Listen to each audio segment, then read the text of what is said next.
السلام علیکم ورحمۃ اللہ وبرکاتہ۔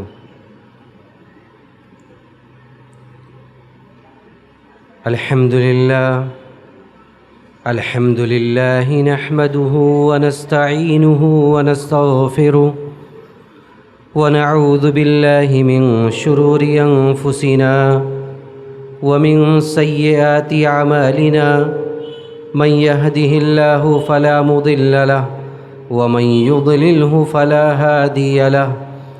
وأشهد أن لا إله إلا الله وحده لا شريك له وأشهد أن محمدًا عبده ورسوله يا أيها الذين آمنوا اتقوا الله حق تقاته ولا تموتن إلا وأنتم مسلمون يا أيها الناس اتقوا ربكم الذي خلقكم من نفس واحدة وخلق منها زوجها وبث منهما رجالا كثيرا ونساء واتقوا الله الذي تساءلون به والأرحام إن الله كان عليكم رقيبا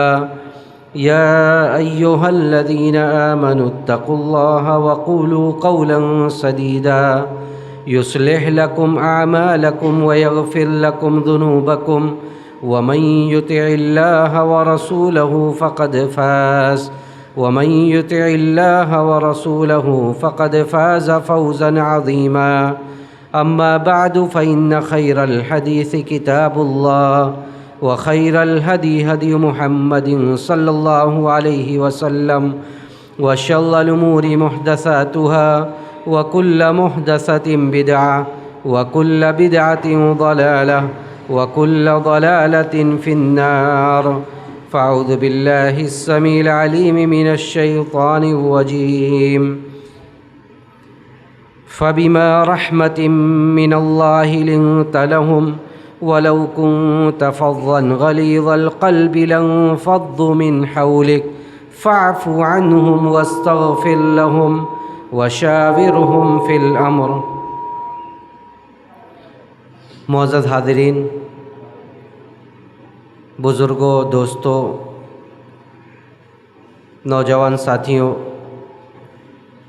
عزیز خواتین اسلام، ابھی آپ لوگوں نے ایک گھر اسلامی گھر کیسے بنے، ایک گھر کے اسلامی گھر ہونے کے لیے کیا ضابطے ہیں، کیا شروط ہیں،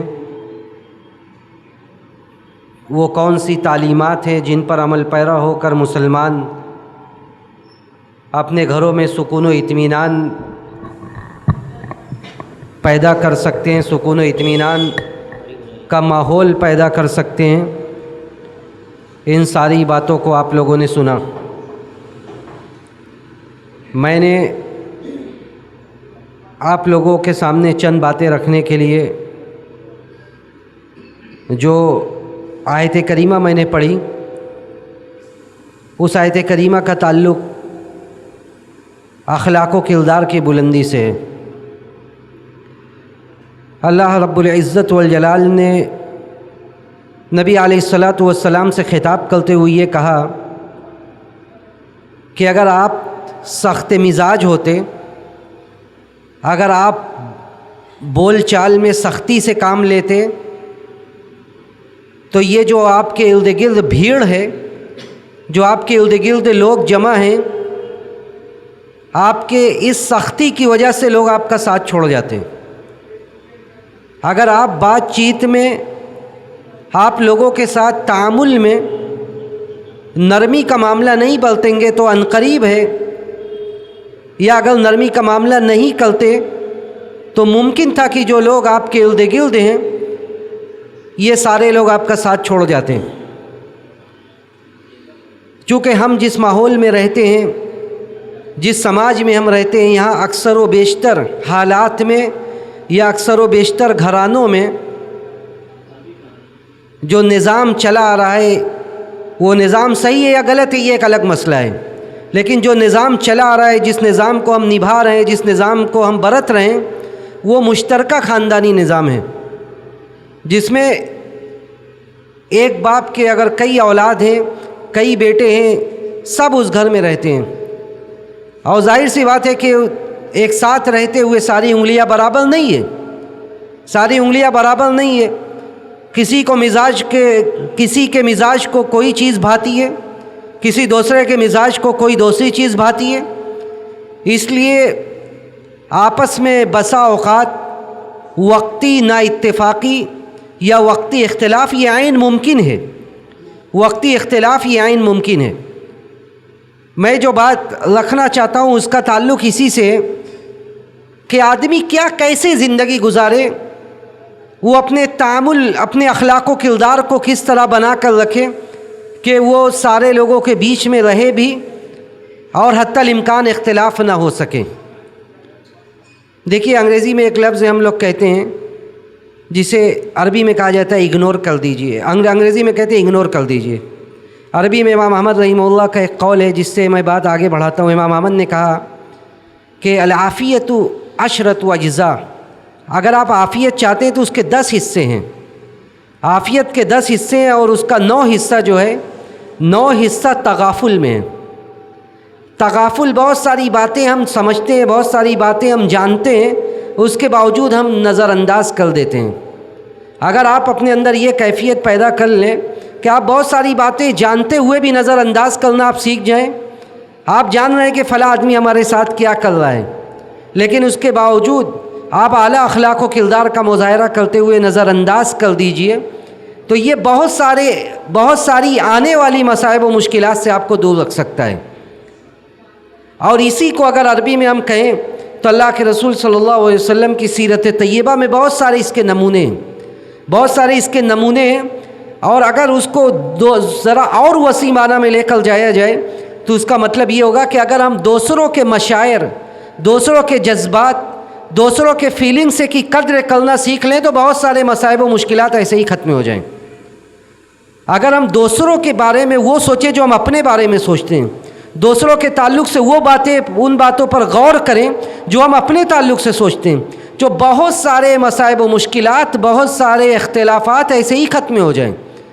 عربی میں ایک لفظ ہے جبر الخواطر، یعنی اگر آپ کو یہ محسوس ہو رہا ہے،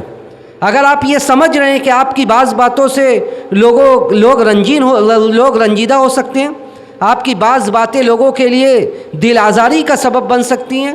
آپ کی بعض باتیں لوگوں کو رنجیدہ و کبیرہ خاطر کر سکتی ہیں، تو آپ اپنی ایسی باتیں اپنے پاس رکھیں۔ ضروری نہیں ہے کہ آپ بہت زیادہ کھرے بنتے ہوئے ساری باتیں ایسی بیان کریں جو باتیں لوگوں کے لیے دل آزاری کا سبب بنیں۔ بعض لوگوں کو یہ مغالطہ ہے کہ جو بھی باتیں ہیں، پہلا مغالطہ تو یہ کہ جو باتیں وہ سمجھتے ہیں، جو باتیں وہ کہتے ہیں وہی باتیں صحیح ہیں، اور اس کے علاوہ دنیا میں کوئی باتیں صحیح نہیں ہیں۔ اور دوسرا مغالطہ یہ کہ ہم جو کہہ رہے ہیں یہ حق ہے، اور حق کی گفتگو کرنے کی ہمیں اللہ نے اجازت دی ہے۔ معاف کیجیے، ایسا حق اور معاف کیجیے ایسی باتیں جو لوگوں کے لیے دل آزاری کا سبب بنے، ان باتوں کو بیان کرنے کا اختیار ہمیں اور آپ کو نہیں ہے۔ نبی علیہ الصلاۃ والسلام کی سیرت طیبہ سے میں چند نمونے پیش کروں گا جس سے یہ ثابت ہوتا ہے کہ اللہ کے رسول صلی اللہ علیہ وسلم نے کتنا زیادہ لوگوں کے مشاعر، لوگوں کے جذبات اور لوگوں کے فیلنگ سے کی قدر کی ہے۔ آپ لوگوں کے بارے میں سوچتے تھے کہ ایسا نہ ہو کہ میری اس بات سے فلاں کو تکلیف ہو جائے، میری اس بات سے فلاں کو تکلیف ہو جائے۔ دیکھیے اللہ سبحانہ و تعالیٰ جبار ہے۔ جبار کا مطلب آپ یہی سمجھتے ہوں گے عام طور سے کہ جبار کا مطلب ہے بڑی طاقت والا، بڑا برتر، بڑا بلند۔ دیکھیے عربی میں یہ عربی زبان کی اچھائی، یہ عربی زبان کی وسعت ہے کہ عربی زبان میں ایک لفظ بسا اوقات 2 معنوں کے لیے آتا ہے۔ تو جبار کا مطلب جہاں برتر اور بلند ہوتا ہے کہ اللہ جبار ہے، اور یہ قرآن و سنت کے متعدد مقامات پر یہ لفظ وارد ہوا ہے، اور جبار برتر اور بلند کے معنی میں ہی ہے، طاقت و قوت والے کے معنی میں۔ لیکن جبر کا مطلب شکستہ دلوں کو جوڑنے کے معنی میں بھی آتا ہے، اور اسی لیے اللہ کے رسول صلی اللہ علیہ وسلم 2 سجدوں کے درمیان جو دعا پڑھتے تھے، 2 سجدوں کے درمیان آپ دعا کرتے تھے، جو دعا ہمیں عام طور سے یاد ہے اس کا لفظ یہ ہے کہ اللہم اغفر لی وارحمنی واہدنی وعافنی وارزقنی۔ یہ 5 لفظ آپ عام طور سے ہمیں اور آپ کو بچپن میں یاد کرایا گیا ہے، لیکن 2 لفظ اس میں اور بھی ثابت ہیں۔ اگر مجموعی روایات کو اکٹھا کیا جائے تو 7 لفظ ثابت ہیں۔ اللہم اغفر لی وارحمنی،